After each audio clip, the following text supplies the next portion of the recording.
Then he'll give us a body of the speech which will elaborate the initial points that he first introduced. And then he will have a strong conclusion that will sort of round off and finish off the ideas that he's developed during that speech. His speech will be 5 to 7 minutes long, and I'd like to welcome Michael. There you go.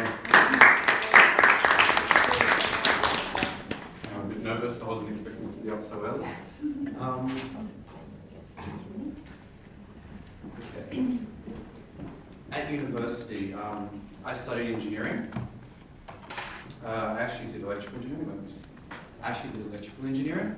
And one of the things we do in engineering is we model things. We come up with crude representations of how things work, and we use them to make estimates on what will happen and on how things will work. It's very useful. A civil engineer will model wind hitting a bridge. An electrical engineer will model an electrical system. So I decided to get the idea of modeling and apply it to something that's relevant to all of us: happiness. So you walk into, let's say you walk into DMX. You walk into the DMX bookshop, you see an array. You walk into the self-improvement section, you see an array of books. You've got your Paul Wilsons, your Anthony Robbins, your Deepak Chopras. How do you assimilate this wide array of information in relation to happiness? How do you put it together? That's what modeling does. So I put it all together after years of reading all these books. I don't really read them that much anymore. After years of reading all these books and putting all this information together, I discovered that in terms of happiness, all of these books, they, in a way, point to two paths to happiness. Two separate, distinct paths that are in complete conflict with each other. Okay? The first such path I call the path of desire. The path of desire is best personified by people like Anthony Robbins, Brian Tracy, Jim Rohn. This path works on not really a complex, a four-step process. Decide what you want, take steps to getting what you want, get what you want, feel a temporary state of happiness. Rinse and repeat, rinse and repeat, rinse and repeat. So you might want to finish uni, then you might want to get a good job, then you might want to go. Okay? To make this process work better, people on this side of the table, they have technologies for you to use. For example, Anthony Robbins has values. You list your values and you create your goals based on your values. So when you do achieve your goals, you'll feel even happier because they're in line with your values. Then there's identity, then there's things like the secret, then there's manifestation techniques. All of these are designed for you to get what you want. This is the path of desire. Okay? The main idea here is an NLP concept, right? The NLP concept is that we all share the same neurology.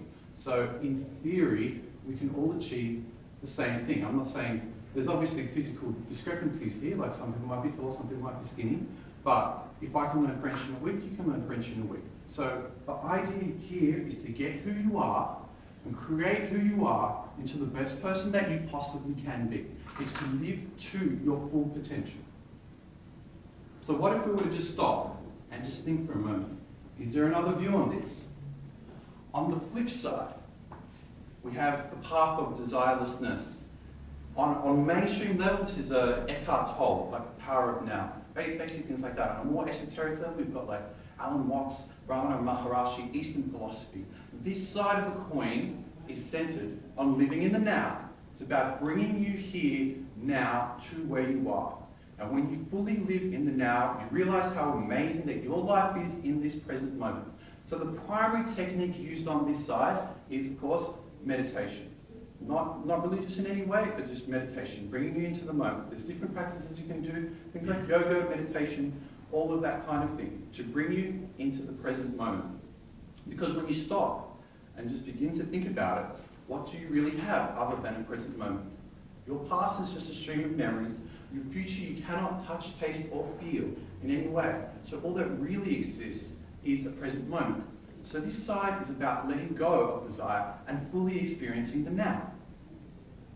Now, so as you can see, it's like they're two conflicting views. Can you have both views? Well, yeah, you can. You can be a high-powered CEO who, at the same time, meditates in a way. Or you can be a radical lecturer in Eastern philosophy who runs companies, something like that, like Eckhart Tolle. But anyway, I hope now you can see that there's two distinct paths that conflict each other in different ways. And you can consciously decide which path that you want to live on. Thank you.